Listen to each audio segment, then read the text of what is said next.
யோபு அதிகாரம் 15. அப்பொழுது தேமானியனாகிய எலிப்பாஸ் பிரதியுத்தரமாக, ஞானவான் காற்றைப் போன்ற நியாயங்களைச் சொல்லி தன் வயிற்றை கொண்டல் காற்றினால் நிரப்பி பிரயோஜனமில்லாத வார்த்தைகளாலும் உபயோகமில்லாத வசனங்களாலும் தர்க்கிக்கலாமோ? நீர் பயபக்தியை வீணென்று சொல்லி தேவனுக்கு முன்பாக ஜெபத் தியானத்தை குறைய பண்ணுகிறீர். உம்முடைய வாய் உம்முடைய அக்கிரமத்தை சொல்லி காட்டுகிறது. நீர் தந்திரமுள்ளவர்களின் நாவை தெரிந்து கொண்டீர். நான் அல்ல, உம்முடைய வாயே உம்மை குற்றவாளி என்று தீர்க்கிறது. உம்முடைய உதடுகளே உமக்கு விரோதமாக சாட்சியிடுகிறது. மனுஷரில் முந்தி பிறந்தவர் நீர்தானோ? பர்வதங்களுக்கு முன்னே உருவாக்கப்பட்டீரோ? நீர் தேவனுடைய இரகசிய ஆலோசனையை கேட்டு ஞானத்தை உம்மிடமாய் சேர்த்து கொண்டீரோ? நாங்கள் அறியாத எந்த காரியத்தை நீர் அறிந்திருக்கிறீர்? எங்களுக்கு விளங்காத எந்த காரியமாவது உமக்கு விளங்கி இருக்கிறதோ? உம்முடைய தகப்பனை பார்க்கிலும் பெரிய வயதுள்ள நரைத்தோரும் விருத்தாப்பியரும் எங்களுக்குள் இருக்கிறார்களே.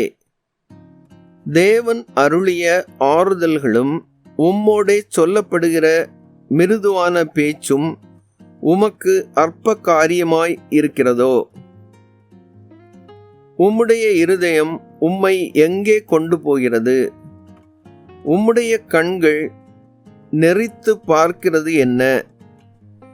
தேவனுக்கு விரோதமாக உம்முடைய ஆவியை எழுப்பி உம்முடைய வாயிலிருந்து வசனங்களை புறப்பட பண்ணுகிறீர்.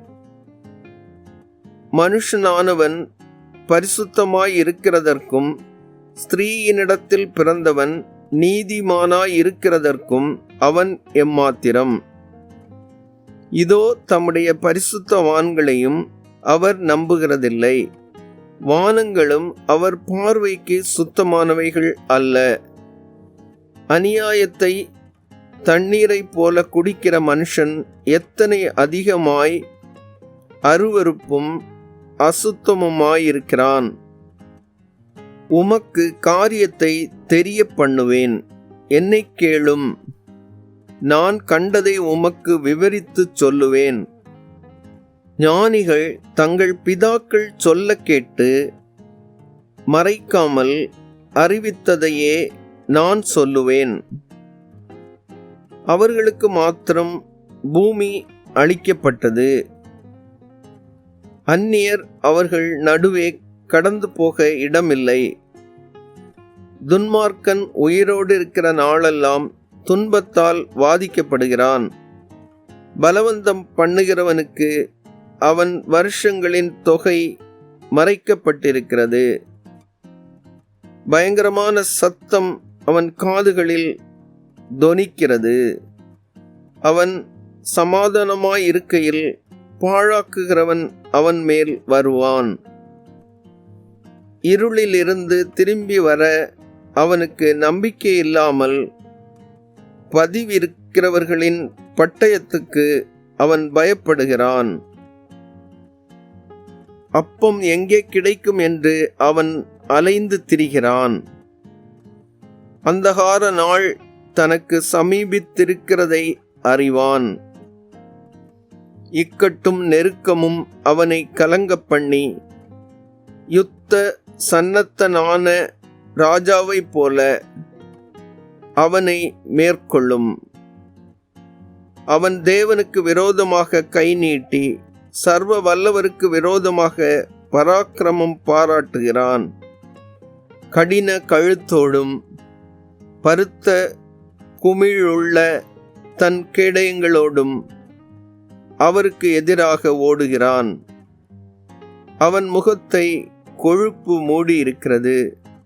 அடிவயிறு தொந்தி விட்டிருக்கிறது. ஆனாலும் பாழான பட்டணங்களிலும் குடிபோன கற்குவியலான வீடுகளிலும் வாசம் பண்ணுவான்.